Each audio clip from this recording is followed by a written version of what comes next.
Nu hvor vores børn er i sikkerhed i London, kan vi påbegynde den perfekte alliance. En dag vil de forstå, at vi kun gjorde det her for deres eget bedste. Du tager dig af giften, mens jeg klarer medicinen. Nuru, giv mig mørke vinger.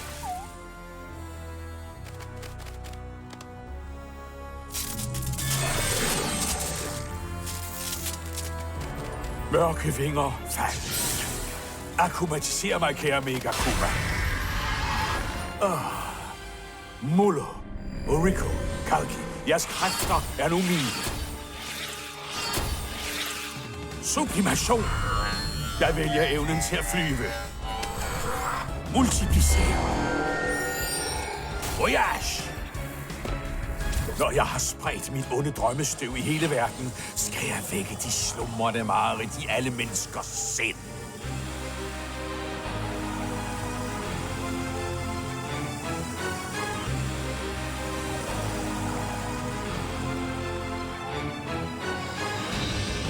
Voyage.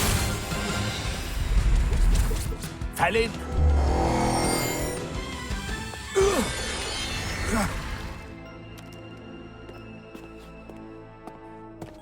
Mareridtet er begyndt.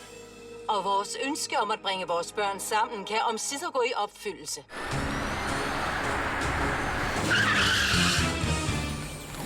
Jeg vil tale med Adrian.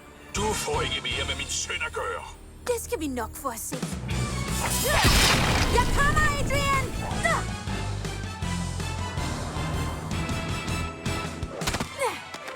Adrian! Jeg skal nok redde dig!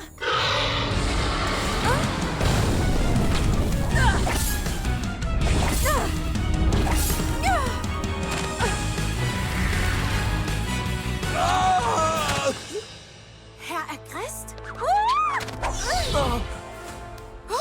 Far! Nej! Hvorfor gjorde du det, Marinette? Adrian! Jeg må befri ham fra dragene. Jeg mener hans far. Han er i London nu, Marinette, ikke også? Hvad sker der? Tiki, jeg må finde ud af, hvor herr Grist har sendt Adrian hen. Jeg må befri ham. Jeg mener, tale med ham. I det mindste for at vide, om han er okay. Hej, det er Adrians telefonsvarer. Læg en besked. Hvad? Brug perfektion. Ny duft. Hans far vil ikke fortælle dig noget, vel? Det er rigtigt. Men det vil hans assistent Natalie måske. Adrian har fortalt, at hun altid har været god mod ham. Lad os prøve at tale med hende. Jeg løber lige et ærne. Se senere. Men skal du ikke lige spise noget, inden du går? Jeg er ikke specielt sulten, far. Det er forståeligt, at Marinette ikke har så meget appetit lige nu, hvor Adrian er rejst. Men morgenmad er dagens vigtigste måltid. Nej. Bare rolig. Det har intet med Adrian at gøre. Jeg er okay, det lover jeg. Han er jo bare i London. Han har det sikkert fint. Der er intet at bekymre sig om. Jeg skal bare lige ud og mødes med mine venner. Og det bjerg af croissanter der passer bare helt perfekt. Jeg elsker jer. Jeg har ødelagt alting.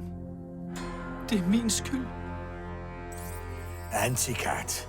Der findes kun én måde at rette op på alt det her. Du skal give mig Ladybugs Miraculous.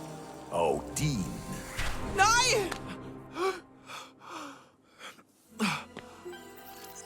Åbn den dør! Nu! Luk mig ud! Det er tid til at begynde distributionen af modgiften til disse mareridt. Processen er begyndt. Luk døren op!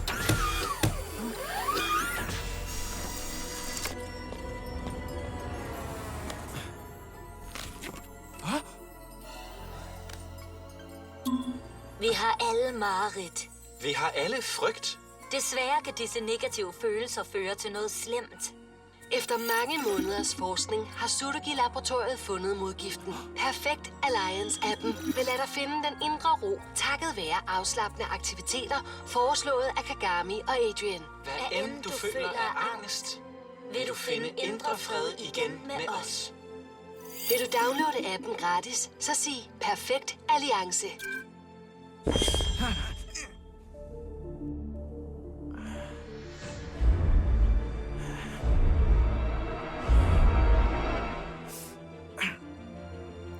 Det her er vanvittigt. Min far har mistet besindelsen.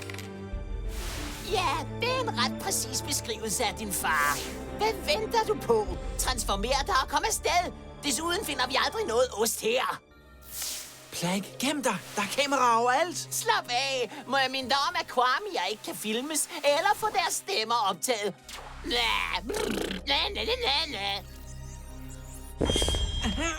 Men min far vil kunne høre eller se, når jeg forvandler mig til du ved hvem. Sådan. Ingen kameraer, ingen problemer. Tsurugi-san, vil du aktivere kameraet på robotten i min søns rum? Skal vi?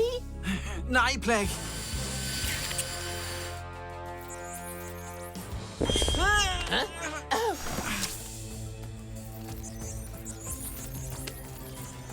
Vil du downloade appen gratis, så sig Perfect Alliance. Vil du downloade appen gratis, så sig Perfect. Vil du downloade appen gratis, så sig Perfect. Jeg kan ikke forvandle mig. Vil du downloade appen gratis, så sig Perfect Alliance. Hvad laver du? Jeg tænker ikke klart. Jeg er for vred på mig selv for ikke at kunne fastholde Marinettes kærlighed. På min far for at sende mig her til London. På den dumme app og på de ringe, der bruger mit ansigt. Jeg kan ikke holde det ud. Det her mareridt giver mig en rædsom følelse af, at hvis jeg transformerer, så bliver jeg akkumatiseret og vil udslætte alt med min kataklysme. Marinette Vil du downloade Ladybug. appen gratis, så sig Perfect Alliance. Vil du downloade appen gratis, Men så Ladybug sig må da kunne Perfect hjælpe dig. Alliance. Hvis jeg bad hende om hjælp, ville jeg skulle give hende information, der kunne afsløre min hemmelige identitet. Det går ikke. Downloade appen gratis, så sig Perfect Alliance. Vi skal nok ses igen, min ven. Downloade appen gratis, Det ved jeg. så sig Perfect Indtil da er det eneste, jeg kan gøre at undgå at blive akkumatiseret. så sig Perfect Alliance. Vil du downloade appen gratis, så sig Perfect Alliance. Perfekt alliance. Adrian, fokuser på det, du holder allermest af. Den fredelige og beroligende lyd af sølvpapir, der gnider mod hinanden. Det stimuli, som Adrian modtager på sin ring, beroliger hans nervesystem. De billeder, han ser, vil han nu associere med velvære. Han glemmer alt om de mareridt, han tidligere har været besat af. Snart vil han falde til ro, og senere falde helt i søvn. Perfekt alliance er en succes, kære Tsurugi-san.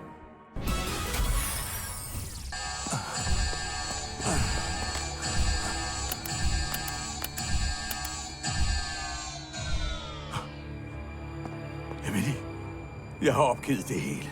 Mine drømme, mine ambitioner, min moral.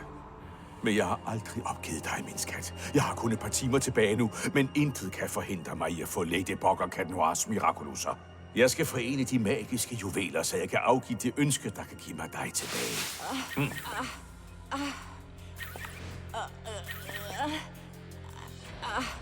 Jeg kan ikke lade dig gøre det. Hvis du ønsker dig at få hende tilbage, så er en anden nødt til at tage hendes plads. Det ville Emily aldrig være gået med til. Tror du, jeg er så stort et uhyre, at jeg vil ofre et andet menneske? Det er jo frygteligt. Alle de år, vi har arbejdet sammen, og så tror du virkelig på, at jeg er et uhyre? Nu du, giv mig mørke vinger.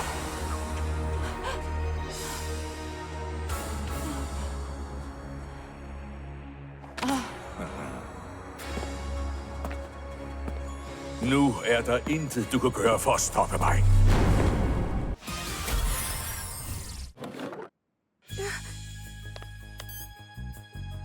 En tablet stjålet fra Mr. Fu?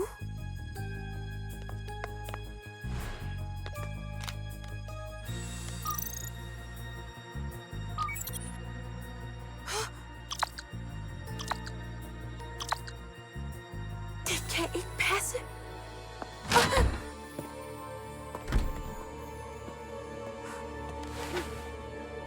Mørke vinger faldt. Jeg vidste, du ville forråde mig, Natalie. Jeg var forberedt. Cat Noir, Gabriel, Agrest er Monarch. Jeg venter på dig hjemme hos ham. Vi har kun en chance, hvis vi bekæmper ham sammen. Jeg vidste det så snart jeg indså, at du havde opmuntret Adrian til trodsighed, da du på forrædersk vis begyndte at støtte hans fjollede flirt med Marinette Dupain-Chang. Men nu vil du alligevel være loyal mod mig helt til det sidste. Hvad resten angår, så lad os lægge det bag os. Bare se på det som et forfærdeligt mareridt. Du kan slappe af nu.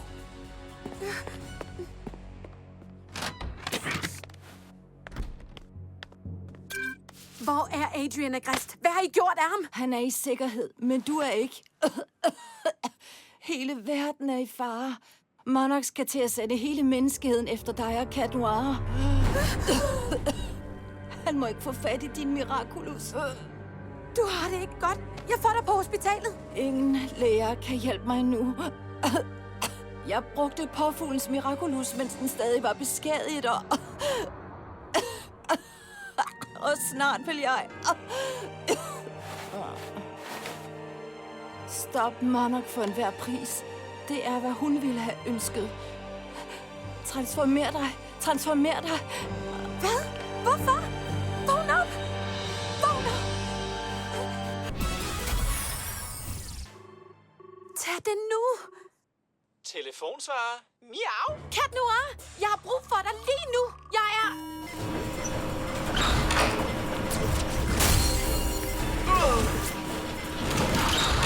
Ladybug og Cat Noirs kvanteaftrykfjender er aktiveret.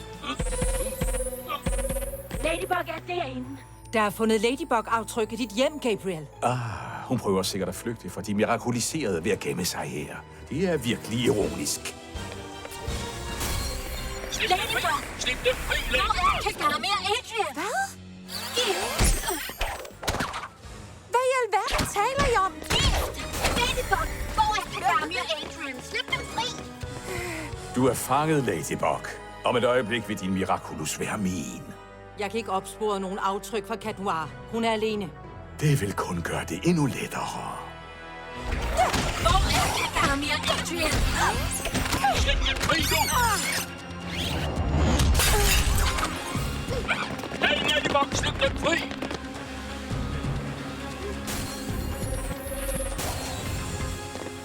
Der! I det mindste kan skurkene altid finde superheltene. Slip dem fri! Ladybug! Slip dem fri! Ladybug! Hvor er kan gøre mere Adrian? Slip dem fri! Slip dem fri! Transformer dig. Nå ja! Slip dem fri! Hvor er kan gøre mere Adrian? Planer af! Kvanteaftryk tabt. Hvor blev hun af? Hvor blev hun af? Hvor er hun?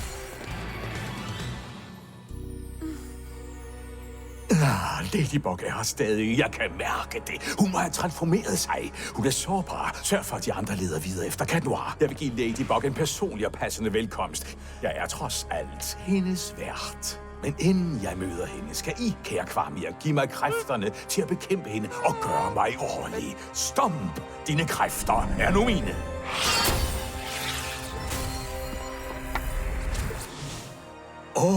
Ladybug. Jeg kan hverken få fat i Cat Noir eller forvandle mig. Ladybug. Hvor er du? Beklager. Hvor er Cat Noir? Han blev offer for den fordømte Alliance ring. Hvad laver du her? Det er her Monarch bor.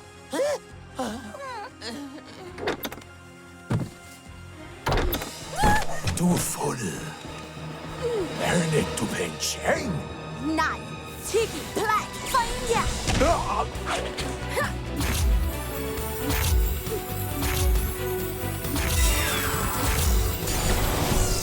Kald mig Bug Noir. Det burde jeg have vidst. Hvad end der sker, så slutter det denne gang. Hør! At tænke sig alle de gange, jeg næsten har argumentiseret dig. Men kun lige næsten. Kun på grund af dit skandaløse held. Og apropos det, lykke ting!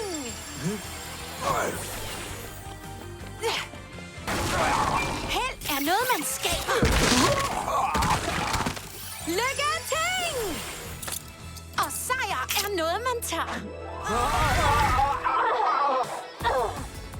Jeg er nødt til at finde Kagami og Adrian! Vi må få den ring af ham!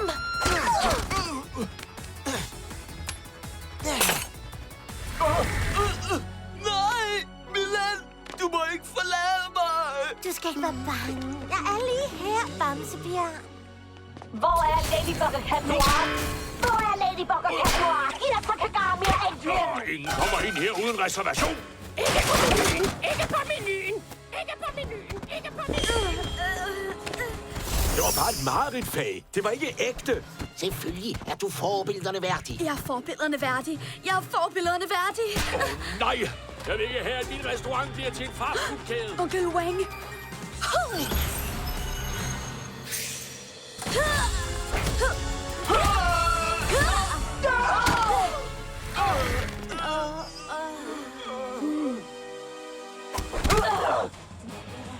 Nu er det tid til, at I skal bevise, at I husker alt, hvad jeg har lært jer. Hvad er meningen med det her? Jeg forstår ikke den verden mere. Mester, lad ikke mareridtene besejre dig. Kom med mig. Ladybug behøver hjælp. Jeres Mira Kung Fu vil gøre større nytte i Paris. Jeg troede ikke, du måtte blande dig i nutiden. Jeg kan ikke, men det kan I.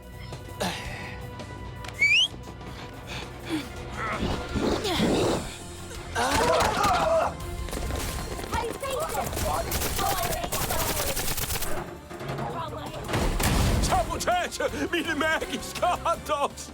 Ladybug, Cat Noir, hvor gemmer I jer? Hvad end det kræver, så skal vi...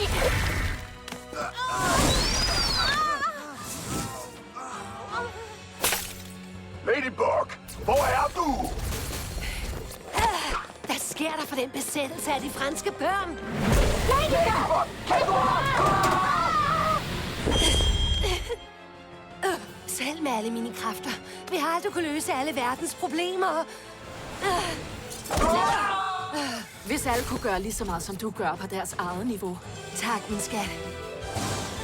Bare fortsæt. Der må være en grund til, at det her sker. Og når vi har opklaret det, så vinder vi. Jeg har analyseret skurkene. De bærer kvanteaftrykket af nogle mirakulus-kræfter.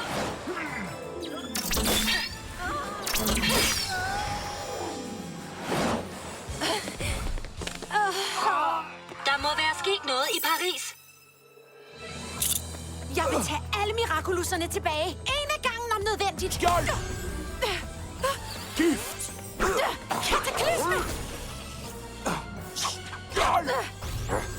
Men hvem er til krig her? Ham, der har 15 mirakulusser, eller hende, der skødeskuds er sprunget ind i Monarchs hule, mens hun har begået den fejl at bære de 2 mirakulusser, jeg begærer? Men det er dig, der kommer til at tabe som altid.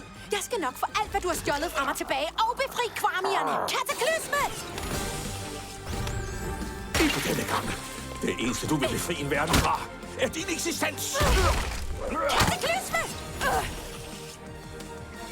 Det hele ville være meget nemmere, hvis du kunne besejre mig ved at knipse med fingrene, ikke også? Hvor er kvarmierne? Kvarmierne er mine fanger. Ynkelige små dyr i buer. Der er dem, der er tilfredse med at følge reglerne, og så er der dem, der bøjer verden efter deres ønske. Du har lejet mirakulussernes vogter. Jeg genopfandt deres magi. Og når først jeg har taget din fra dig, så skal jeg også forandre hele universet, når jeg proklamerer mit ønske.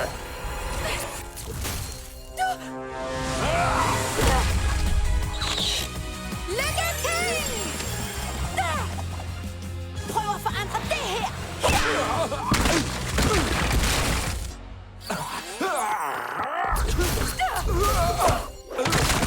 Livet er som mode. Folk har kun illusionen om frit valg. Det siger du selv. Gør du ikke, Gabriel Agreste? Hvordan vidste du det? Held, jeg hører, det er en af mine superkræfter. En anden er kataklysme! Nej! Buffaloens kraft! Nej! Nej! Nej! Nej! Nej! Ærgerligt, at du ikke er usårlig over for dine mareridt. Og ærgerligt, at jeg er usårlig over for dit held. Modstand! Voyage! Gift! Mit sande mareridt er dig! Men det stopper lige nu! Kataklysme!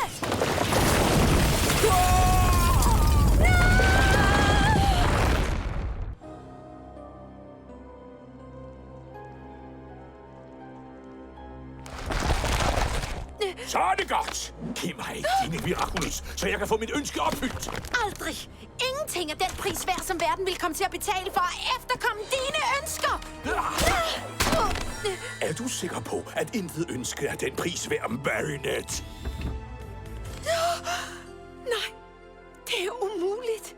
Jeg vil have min kone, Adrians mor, til at komme tilbage til os. Når først vores familie er genforenet, vil Kagami og Adrian blive denne verdens udødelige ikoner. Og vi vil være her til at bevidne deres fantastiske triumf. Få din kone tilbage? Kagami og Adrian som udødelige ikoner? Hvor mange liv vil du ødelægge til ære for dine egne absurde drømme? Lige så mange, som det kræver. For at kunne få Emily tilbage, må en anden forsvinde. Og for hele det sorg, som Cat Noir har givet mig, så er en anden også nødt til at blive såret. En anden? Men hvem? Hvem som helst. Ingen andre end os betyder noget. Så hvad med dig, Marinette? Vil du ikke gerne give dit liv for din kære Adrians lykke? Tror du virkelig, han vil ønske det?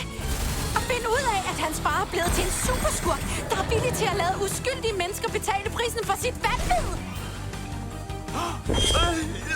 Adrian ville have gjort det samme. Aldrig!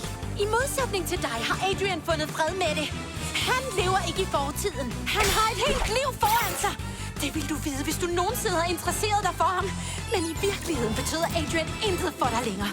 Du har spadet ham inde i dit hjem. Spadet ham inde i din alliance-ringe.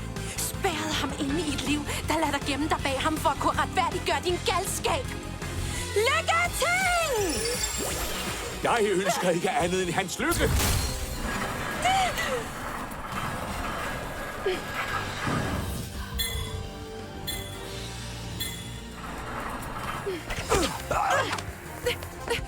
Kom så tilbage, din kujon.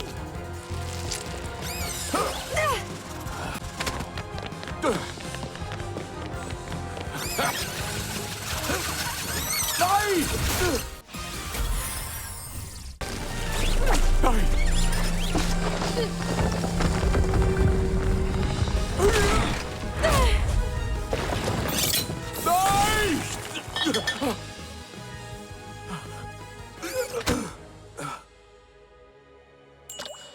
Lulu, giv mig broche!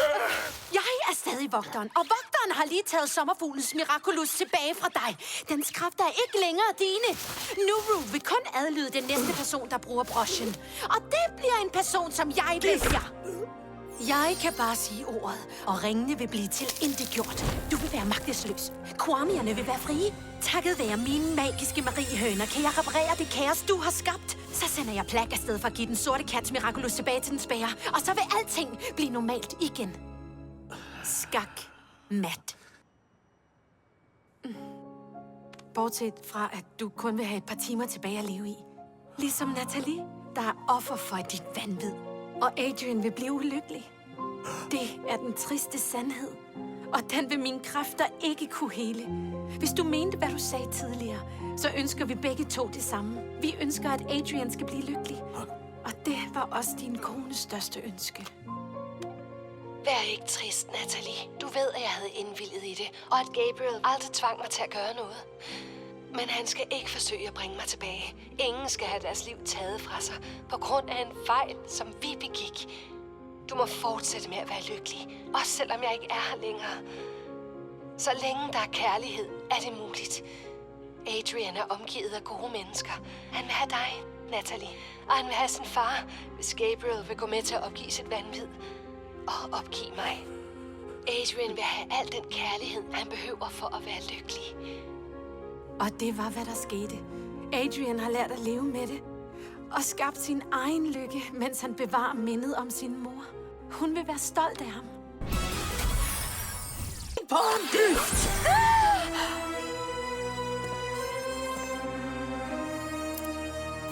Jeg har allerede min løsning, Marinette.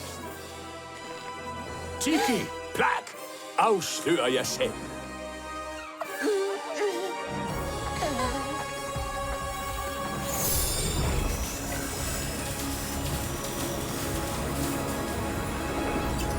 Jeg er Plak, ødelæggelsens Kwami.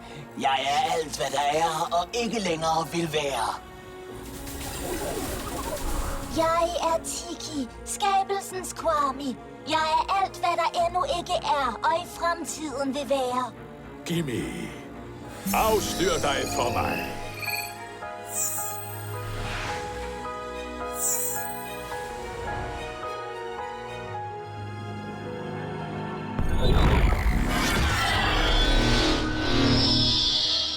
Jeg er Gimme, virkelighedens Kwami. Jeg er alt, hvad der var, er og vil være.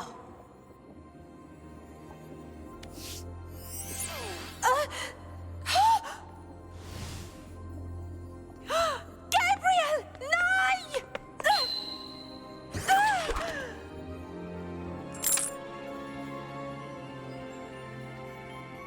Hej, lille menneske. Hvordan går det med dig?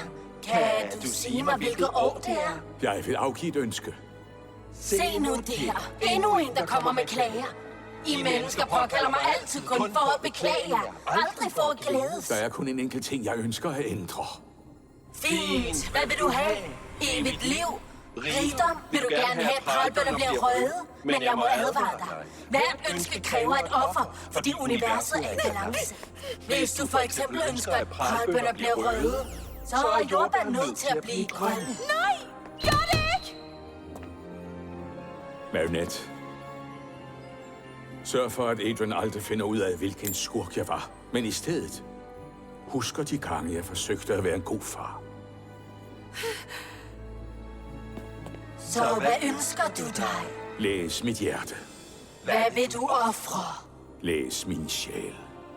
Som du ønsker.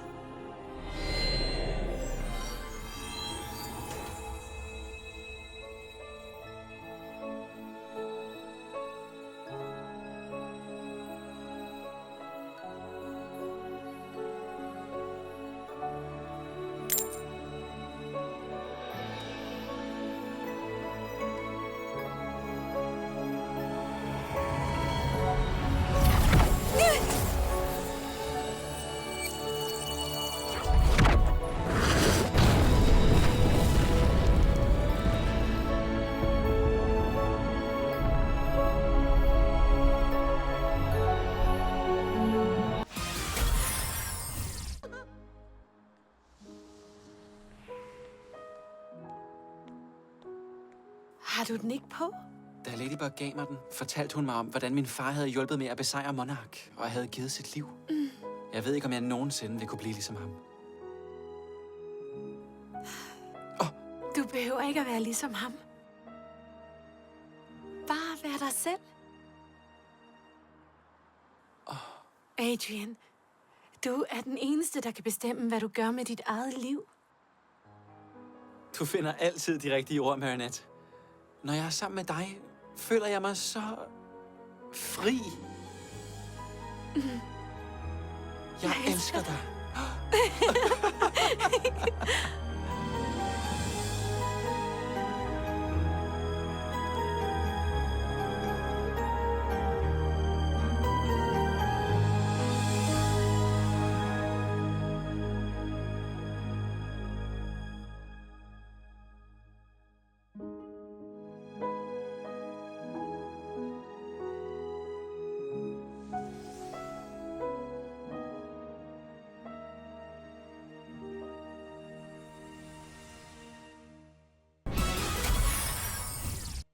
Her på en af de sidste dage før skolestart, vil vi nu tage et kig tilbage på en sommer, der forandrede verden.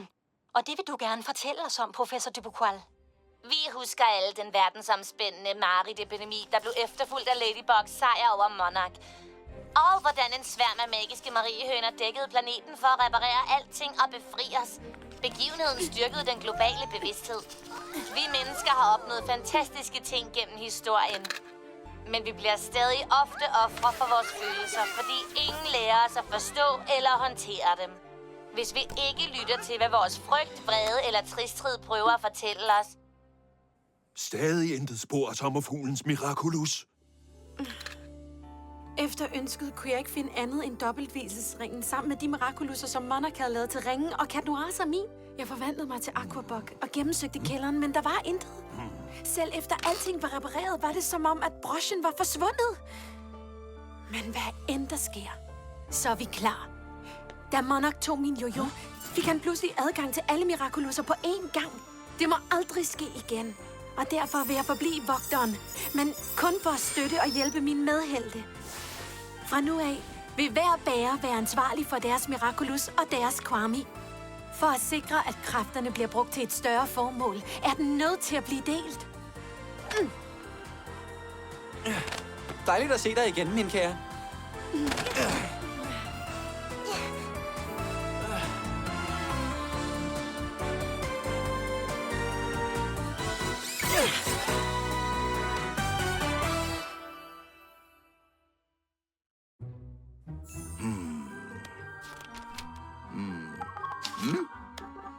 Herr Democlé, goddag.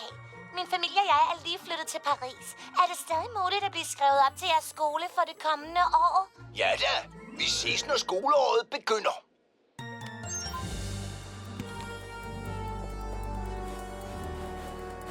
Jeg ser frem til at møde dig igen, Marinette Dupin-Chen.